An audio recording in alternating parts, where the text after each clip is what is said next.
الحمد لله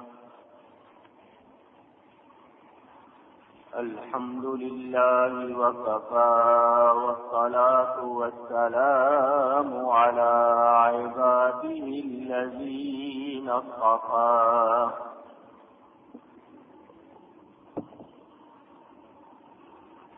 خصوصا على سيدنا وحبيبنا وشفيعنا محمد المصطفى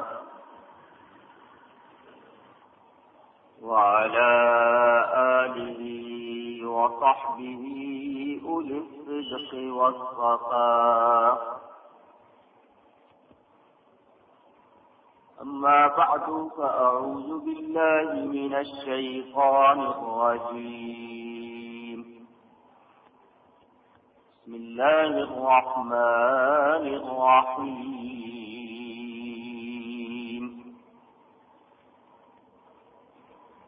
له معقبات من بين يديه ومن خلفه يحفظونه أمر الله إن الله لا يغير ما بقوم حتى يغيروا ما بأنفسهم وإذا أراد الله بقوم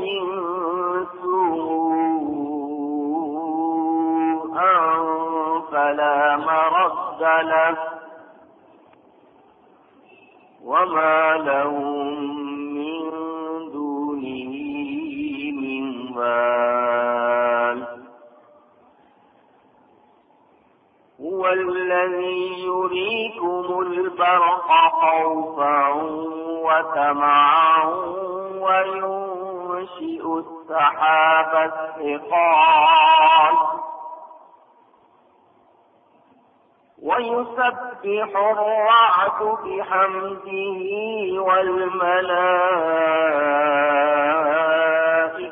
من خيفته ويرسل الصواعق فيصيب بها من يشاء وهم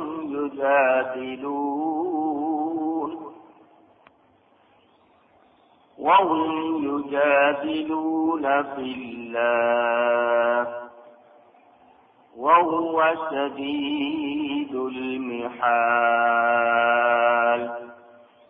صدق الله العلي العظيم. درود شریف پڑھیے. اللهم صل على سيدنا ومولانا محمد معدن الجود والكرم وآله وصحبه وبارك وسلم. الصلاة والسلام عليك يا رسول الله. الصلاة والسلام عليك يا حبيب الله. الصلاة والسلام عليك يا رحمة للعالمين وعلى آلك وأصحابك يا شفيع المذنبين. حمد و صلاۃ کے بعد قرآن کریم میں سورہ رعد کی تفسیر کا بیان جو جاری تھا آج پھر اسے جاری کیا جا رہا ہے دوبارہ. گزشتہ جمعے حضرت والد صاحب قبلہ رحمۃ اللہ تعالی علیہ کے عرس شریف کے سلسلے میں بیان ہوا تھا کہ تفسیر کا سلسلہ منقطع ہو گیا تھا. یہ پہلی آیت جو پڑھی ہے اس کا بیان کر چکا ہوں. اللہ تعالیٰ ارشاد فرماتا ہے آدمی کے لیے بدلی والے فرشتے ہیں اس کے آگے پیچھے کہ اللہ کے حکم سے اس کی حفاظت کرتے. انسان کی حفاظت اللہ کی طرف سے ہوتی ہے. جب تک اللہ تعالی چاہتا ہے انسان محفوظ رہتا ہے، اور جب اللہ کی بارگاہ میں کسی کی حفاظت مقصود نہ ہو تو پھر وہ لاکھ تدابیر کر لے وہ بچ سکتا نہیں.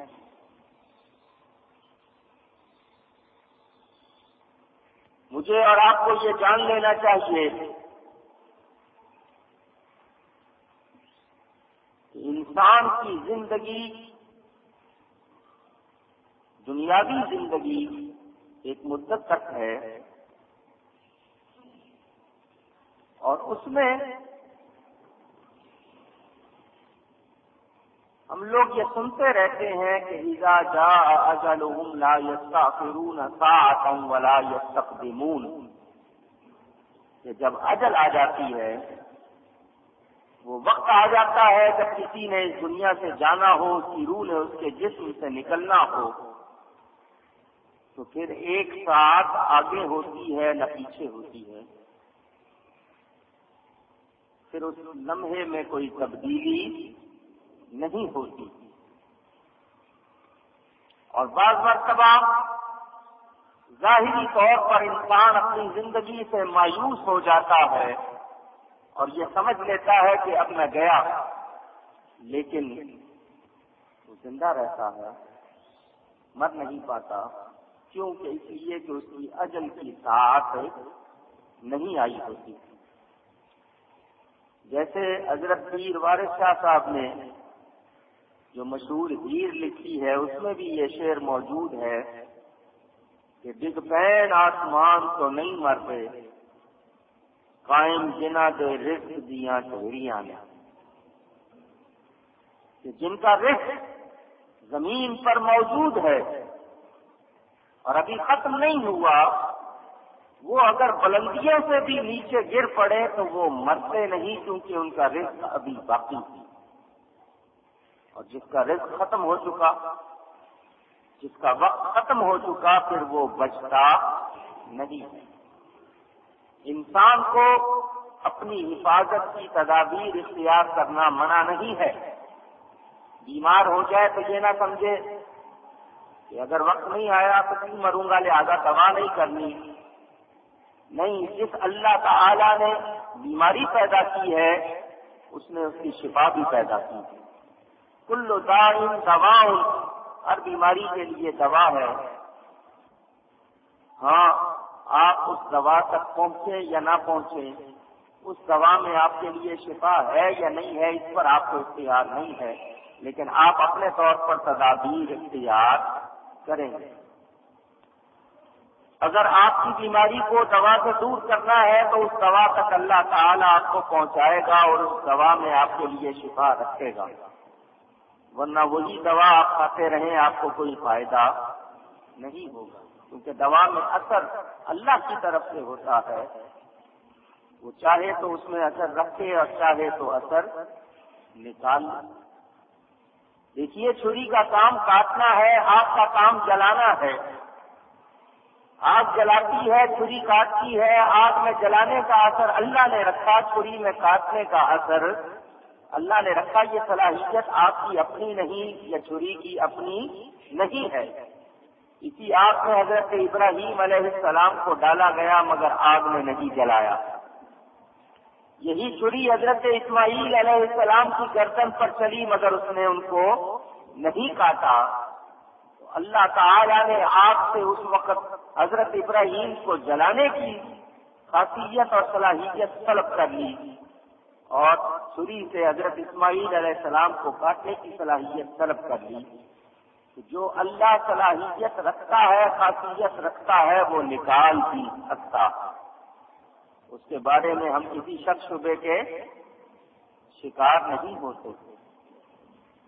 تو دوا میں شفا ہے مگر اس کے لیے جس کے لیے اللہ چاہے. ایک مرتبہ آپ نے کوئی گولی استعمال کی، لازمی بات ہے یہ جو گولیاں بنتی ہیں جڑی بوٹیوں کا اثر نکال کے ان کو اس طریقے سے بنا دیا جاتا ہے. اس سے بھی آپ بات کو سمجھیں کہ بظاہر ایک بوٹی، ایک ٹہنی، ایک شاخ، ایک پتے سے آپ دیکھتے ہیں تو اس میں آپ کو کچھ نظر نہیں آتا، مگر جب اس کا عرق نکال لیتے ہیں تو پھر اس میں اثر آ جاتا، اس میں خاصیت نکل آتی ہے۔ تو ہر چیز کی ایک حالت ہی یہ نہیں بتاتی کہ وہ اثر والی ہے یا نہیں ہے، بعض مرتبہ اس کی دوسری حالت اثر انداز ہوتی ہے۔ جیسے پانی ہے، پانی سے انجن نہیں چلا سکتے، مگر اس کو بھاپ بنا دیں، اسٹیم بنا دیں، تو بتائیے بھاپ بن کے پھر گاڑیاں چلتی ہیں یا نہیں چلتی؟ تو اس کی دوسری حالت جب اس کو اختیار کیا گیا تو اس سے معاملہ بدل گیا۔ بہت سی چیزیں کسی حالت میں اور حکم رکھتی ہیں، جب حالت بدلتی ہیں تو ان کا حکم بھی بدل جاتا ہے۔ تو دوا اس وقت اثر کرتی ہے جب اللہ تعالی چاہے، اور جب اللہ نہیں چاہتا تو پھر دوا اثر نہیں کرتی۔ آپ نے ایک گولی کھا لی، سر درد کی گولیاں عام ہیں، آپ نے کھائی فوراً فائدہ ہو گیا، اور ایک مرتبہ آپ نے اسی گولی کو پھر استعمال کیا مگر اثر نہیں ہو رہا، تو کیا مطلب کہ اس مرتبہ اس میں اثر کیوں نہیں ہے؟ حالانکہ گولی اسی جڑی بوٹی سے وہی طریقے سے بنی ہے، مگر اثر نہیں کر رہی، کیوں؟ اس لیے کہ اللہ نے اس سے اثر کی خاصیت کو نکال دیا۔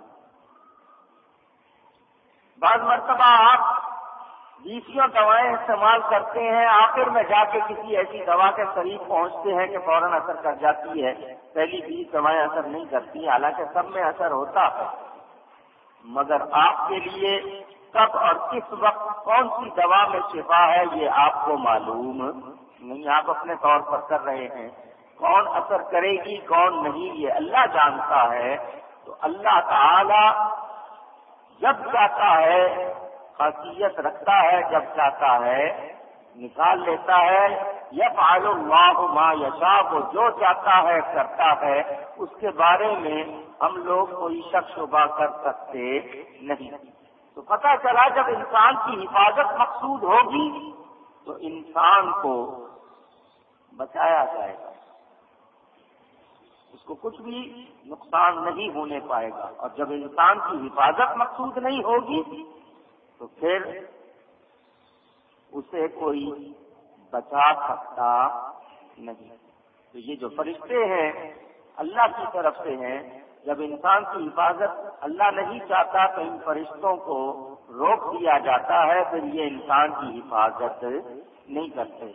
ہاں، ہم خود ایسی حرکت نہ کریں کہ یہ فرشتے ہم سے دور ہو جائیں، ہمیں اپنے اعمال کا محاسبہ کرتے رہنا چاہیے، اپنے آپ کو دیکھتے رہنا چاہیے کہ ہم کسی غلطی کے مرتکب تو نہیں ہو رہے۔ اگر ہم غلطی کر رہے ہیں تو ہمیں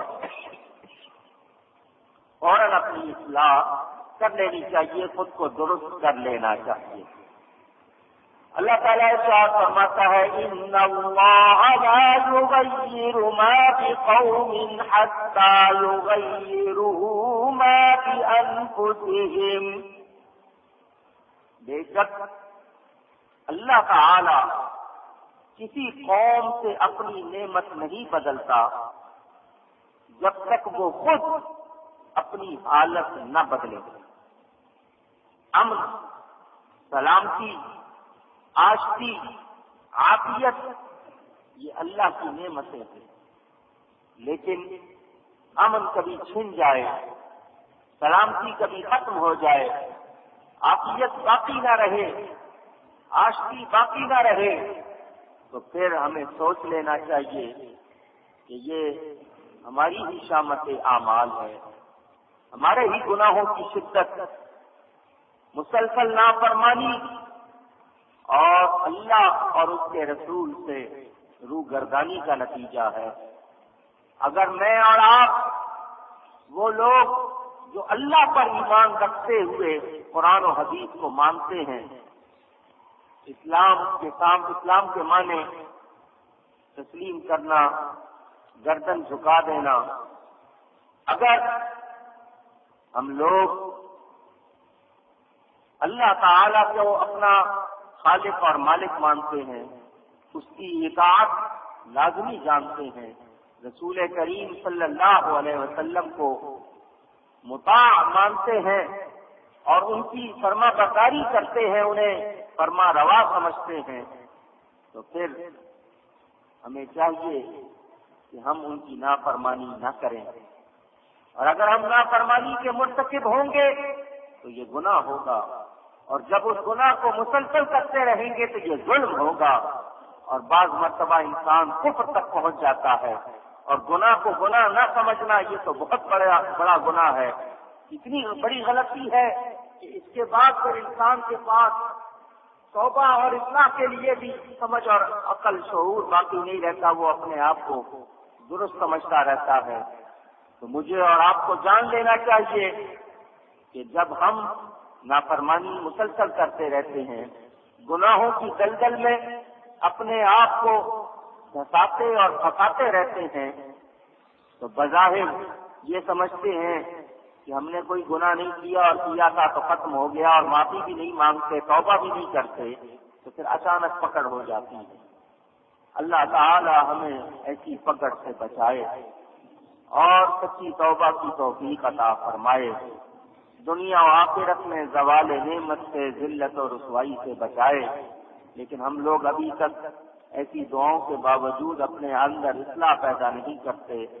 ہمیں سوچنا چاہیے کہ ہم لوگ کن راہوں پر چل رہے ہیں، معمولی سی تکلیف ہو جائے کتنے پریشان ہو جاتے ہیں، تو ہمیں کچھ نہ کچھ سوچنا چاہیے اور اپنے معاملے میں غور کر کے اپنی اصلاح کرنی چاہیے۔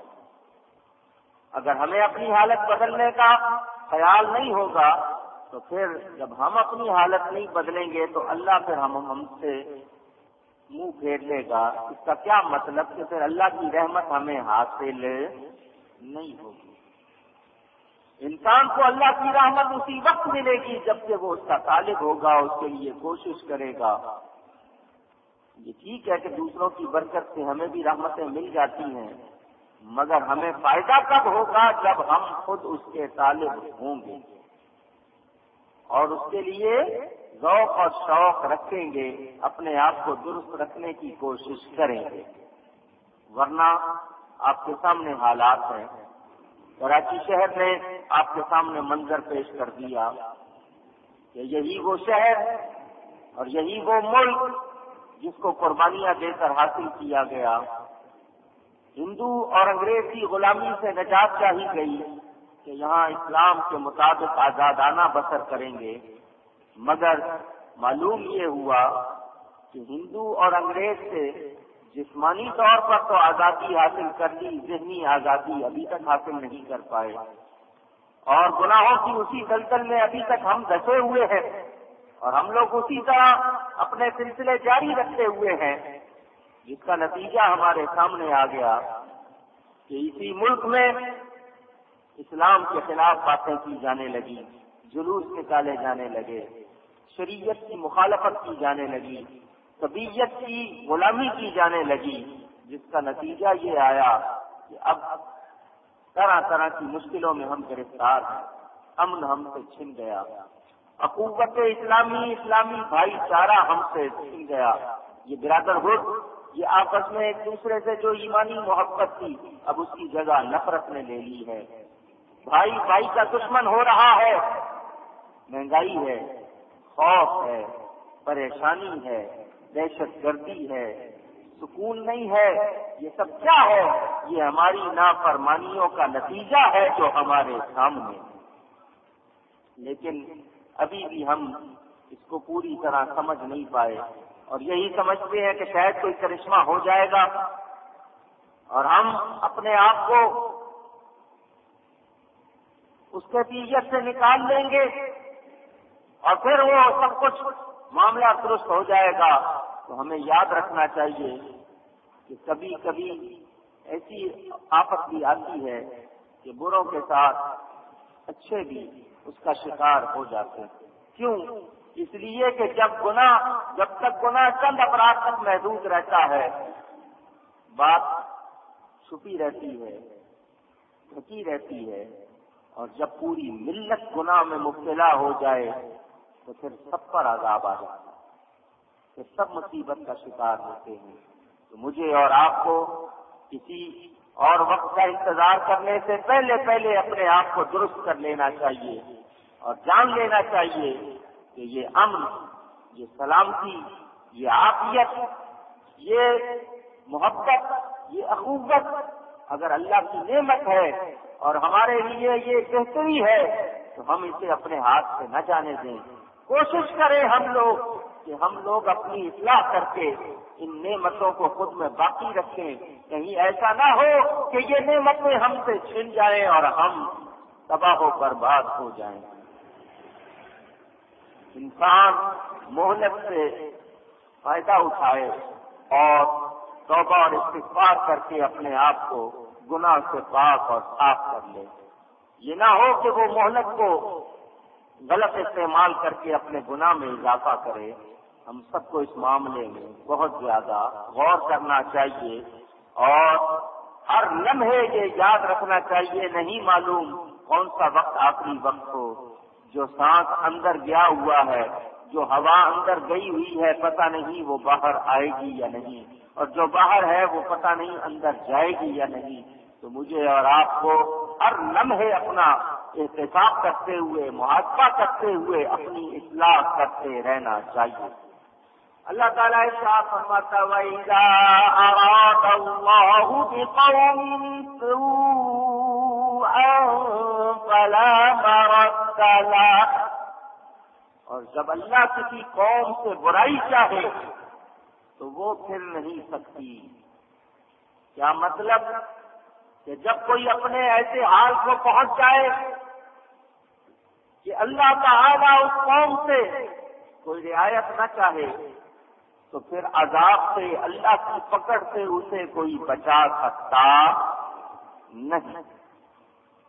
جس قوم نے نافرمانیاں کر کے، گناہ کر کے اپنے آپ کو عذاب کے لائق بنا لیا، توبہ استغفار نہیں کی اور اپنے آپ کو درست کرنے کی کوشش نہیں کی، تو پھر ایسی قوم یاد رکھے کہ جب اللہ تعالیٰ اس پر عذاب لانے، اس کی پکڑ کرنے، اس پر سختی کرنے کو چاہے تو پھر ایسی سختی پھرتی نہیں ہے، پھر وہ مصیبت، وہ تکلیف، وہ عذاب، وہ عقاب آ کر رہتا اور اس قوم کی تباہی اس کا مقدر ہو جاتی ہے۔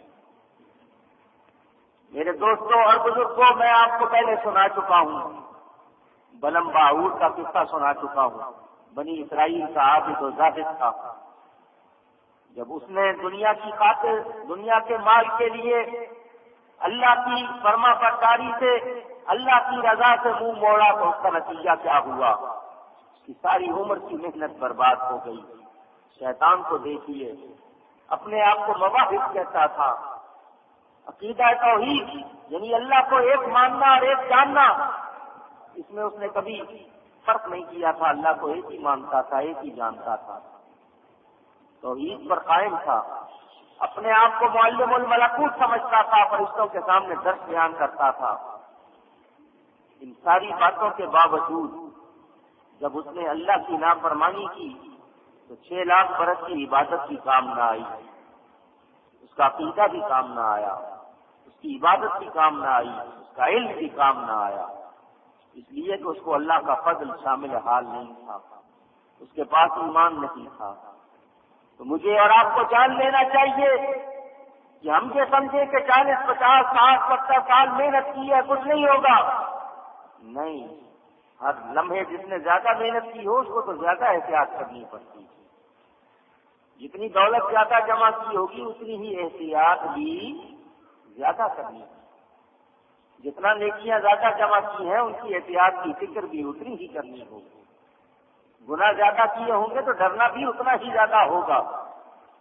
آپ سمجھتے ہیں اس بات کو، حالانکہ اللہ سے ڈرنا چاہیے، لیکن یہ کہ جو زیادہ گناہ کرتا ہے پھر اس کو زیادہ ڈرنا چاہیے، لیکن افسوس آج یہ حال نہیں ہے۔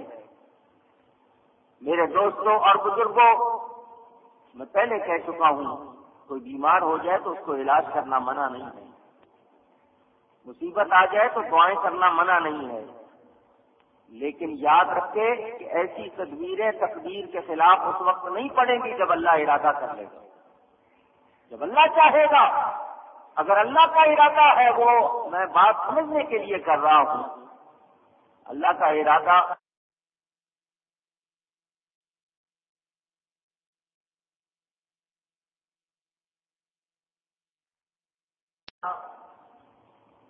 کس حال میں ہے یہ اللہ جانتا ہے، اس کے علم میں سب چیزیں پہلے سے ہیں، ذاتی طور پر ہیں، لیکن مجھے اور آپ کو جاننا چاہیے کہ اگر ہم نے اپنے آپ پر توجہ نہیں کی تو پھر یہ تدبیریں ہمیں تقدیر سے بچا سکتی نہیں۔ یہ نہ ہو کہ زبان پر کچھ ہے اور دل میں کچھ ہے، زبان پر تو توبہ، یا اللہ میری توبہ، یا اللہ میری توبہ، اور دل میں یہ حالت ہو کہ موقع ملا تو پھر گناہ کروں گا، تو یہ سچی توبہ نہیں ہوگی، یہ اللہ سے مذاق ہو جائے گا۔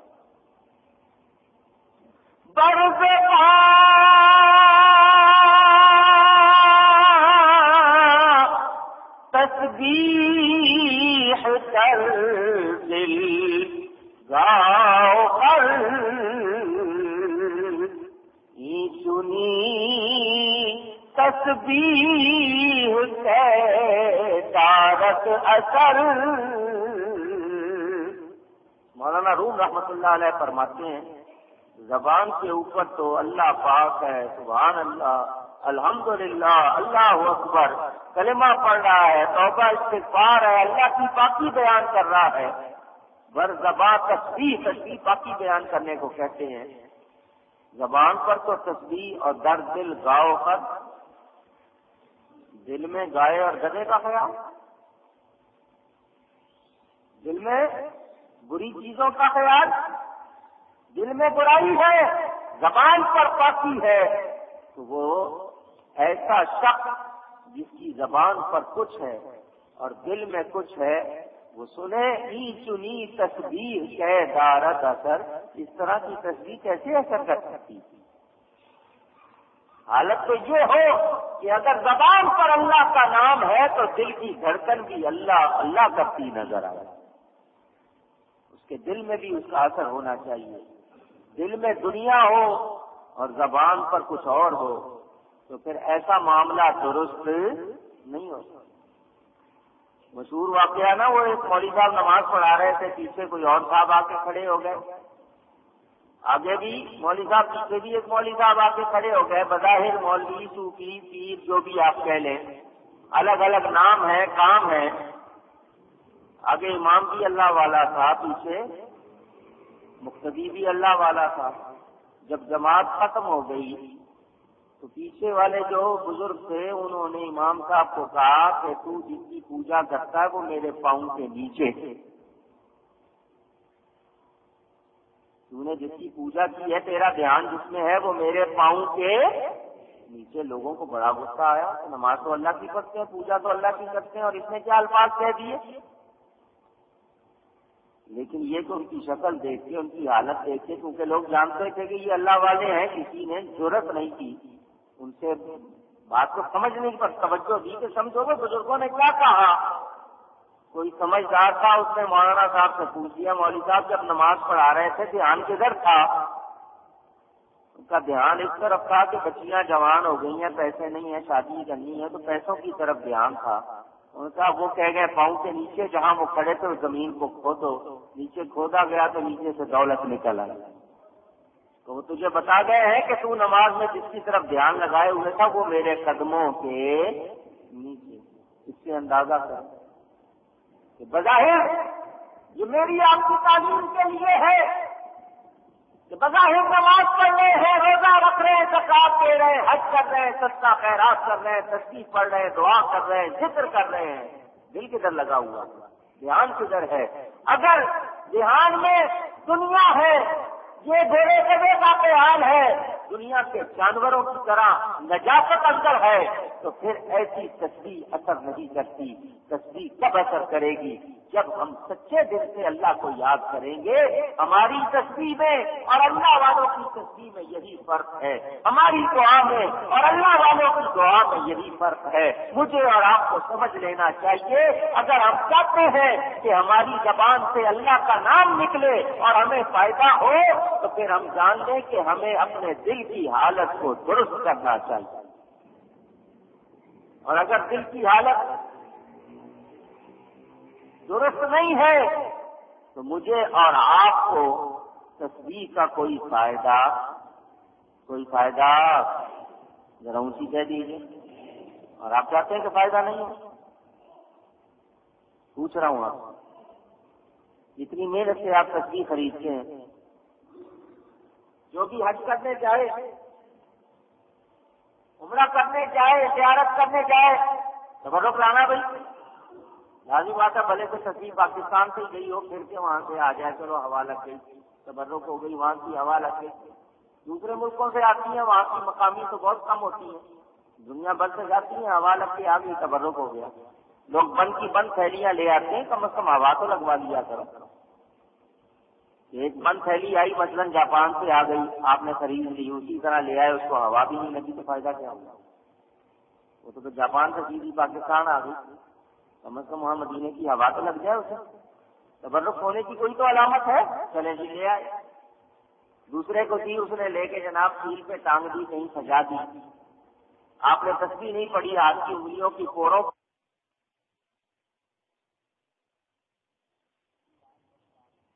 رات بڑی رات ہے، اور بڑی راتیں آئیں گی، اگلا مہینہ شعبان کا ہے، شب برات آئے گی، اس کے بعد سے رمضان کی راتیں ہیں، راتیں آتی رہتی ہیں، مقدس راتیں ہیں، اور جو قدر والا ہے اس کے لیے ہر رات شب قدر ہے۔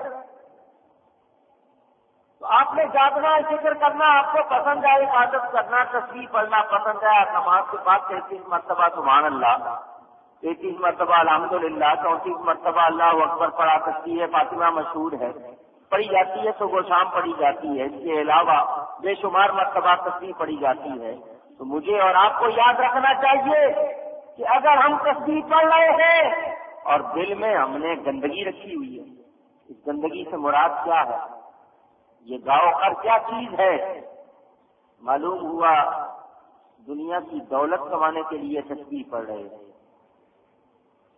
عہدے کی خواہش ہے، اور دنیا کی نجاست ہے، برائی کی خواہش ہے، بری باتوں پر دھیان لگایا ہوا ہے، وہ چیزیں جن سے اللہ اور اس کے رسول نے منع کیا ہے ان کی طرف لگا ہوا یہ وہ مراد، ان کو جانوروں کی طرح سمجھا جائے۔ ہمارا دھیان ان میں لگا ہو اور زبان پر اللہ کی پاکی ہو تو ایسی تسبیح اثر ذرا اونچی کہہ دیجیے نہیں، اس لیے آپ سے کہلوا رہا ہوں کہ آپ کو احساس رہے، جب کبھی تسبیح پڑھنے بیٹھیں تو آپ کو پتا ہو کہ آپ تسبیح پڑھ رہے ہیں تو دل کی حالت کیا ہے، اور یہ دل ہی تو ہے، اگر یہ صحیح ہو جائے تو سارا معاملہ صحیح ہو جاتا ہے۔ ڈاکٹر آپ کے جسم کو درست کرتا ہے، اللہ والا آپ کے دل کو درست کرتا ہے۔ یہ دل جو ہے نا یہ بادشاہ ہے، بادشاہ انسان کے جسم میں کیا ہے؟ بادشاہ، باقی سارا جسم رعایا ہے، بادشاہ درست تو رعایا درست، اور بادشاہ خراب تو رعایا کی صفائی کرو۔ آپ اس کمرے میں نہیں رہتے جس میں گندگی ہو، کوئی دوسرا ٹھہرا ہو جس کو آپ پسند نہ کرتے ہو، تو اللہ اس دل میں کیسے آئے گا جس دل میں دنیا ہوگی؟ اس دل کی صفائی کریں، مجاہدہ کرنا پڑتا ہے، یعنی کوشش کرنی پڑتی ہے، محنت کرنی پڑتی ہے، اور جب دل صاف ہو جاتا ہے تو جن کے دل صاف ہیں انوار الہی کی تجلیات بھی انہی پر نازل ہوتی، اللہ کے نور کی شعائیں بھی انہی پر پڑتی ہیں، اسی لیے اللہ والوں کی صحبت میں بیٹھتے ہیں نا کہ ان کے دل صاف ہوتے ہیں، ان پر اللہ کے نور کی تجلیاں پڑتی ہیں تو ہم سامنے جا کے بیٹھ جاتے ہیں کہ شاید تجلی ہم پر بھی پڑ جائے، ان کے چہروں میں نور، ان کی باتوں میں نور، ان کے کاموں میں نور، ان کے خیالوں میں نور، ان کی محفل میں بھی نور، ان کی محفل میں بھی نور، یہ نوری کاروبار ہے، سارا نوری سلسلہ، لیکن یہ کہ ہم نے منہ پھیرا ہوا، دل کی صفائی کرو۔ جب دل صاف ہو جاتا ہے تو قلب المؤمن عرش اللہ تعالی، مومن کا دل